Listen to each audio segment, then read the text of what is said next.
All right, so recently I went on vacation with my family. It was an amazing time of rest and relaxation. And during that time, I was just more observant, I think, than I've ever been before. I was observing myself, I was observing other people. I don't know, just recently I'm kind of into this just watch phase. I don't know. But I noticed several things about myself. Sometimes you come into life and there's a situation or a circumstance and you react differently than you've ever reacted before, and you go, well, look at that. I have grown, okay? And this was one of those moments where I felt like, hey, I should get an award for this, okay?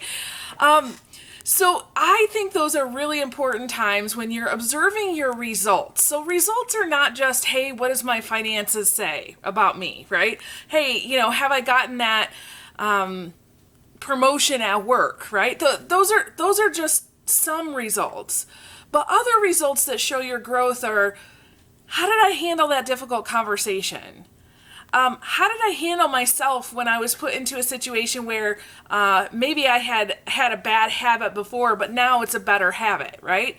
So realizing that when you have something that happens in your life that shows your growth, celebrate that, okay?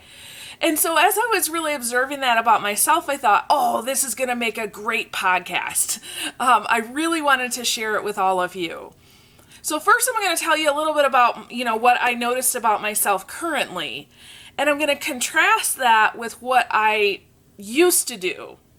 Now, let me preface this with, this is my story. So this has, in a weird way, this has nothing to do with you, okay? So I'm just prefacing, or going to share with you, this is how I have grown, and this is why. And then I'm going to ask you at the end, how are you intentionally growing?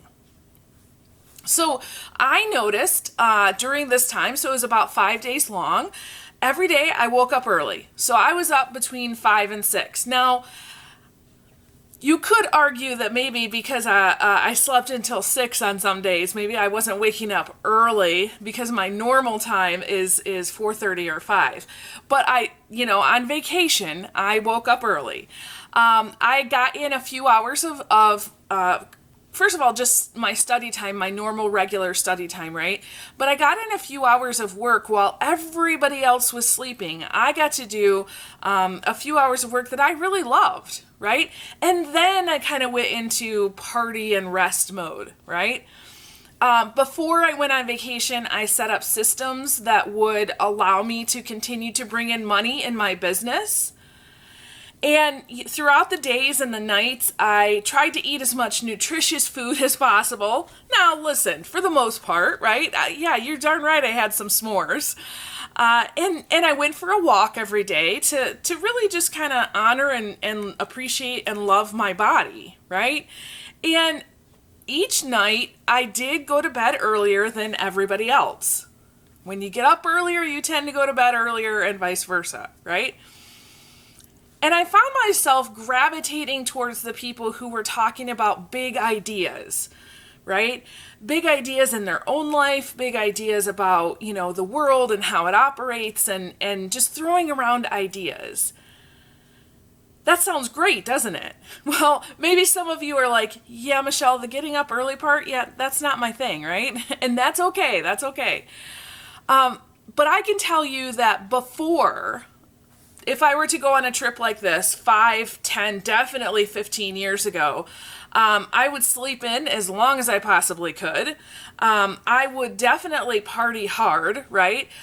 Would probably spend a lot of money, not only on, all the stuff, the trappings you need to go on vacation, but, going to the gift shops and all that kind of stuff.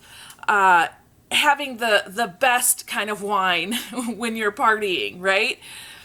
I definitely drank way too much. I ate bad food. I stayed up late. And those conversations tended to be with people who were not talking about big ideas, but were talking about other people, right? Now, did that make me happy? At the time, my current definition of happiness when I was going through that, yeah.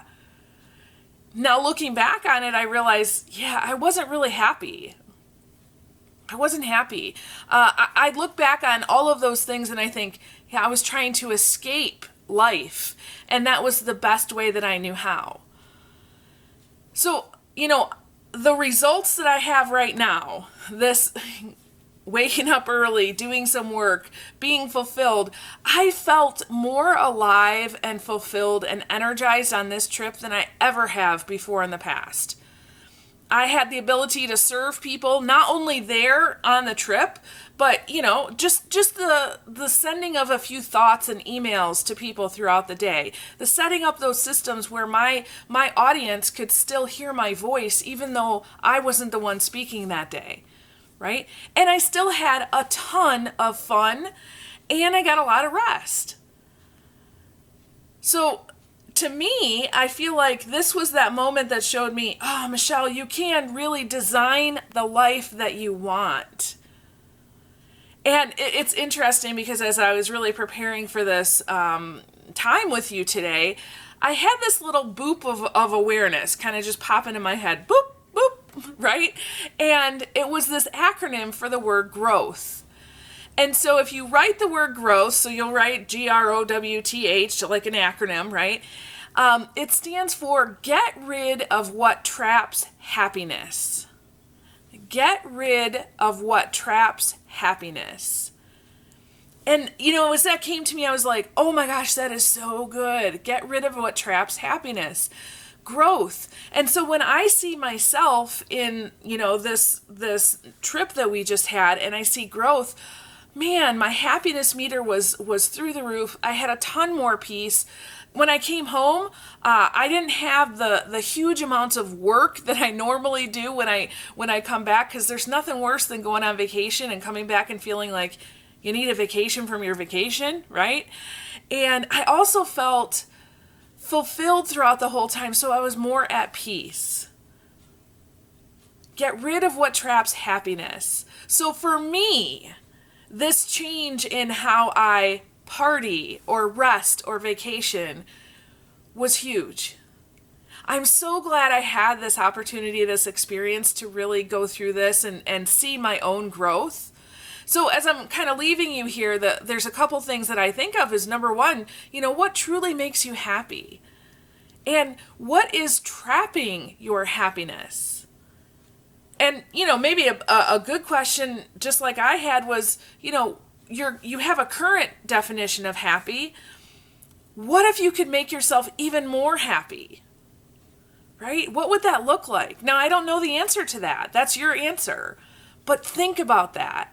What is trapping your happiness? And what can you get rid of that's going to make your life better? That's all I have for you today. I hope that was helpful. I hope it got you, just thinking a little bit about yourself and about how you want to do this thing called life. So with that, I release you into the wild. Go forth and prosper. Have an amazing day, and we'll catch you next time. All right. Bye-bye.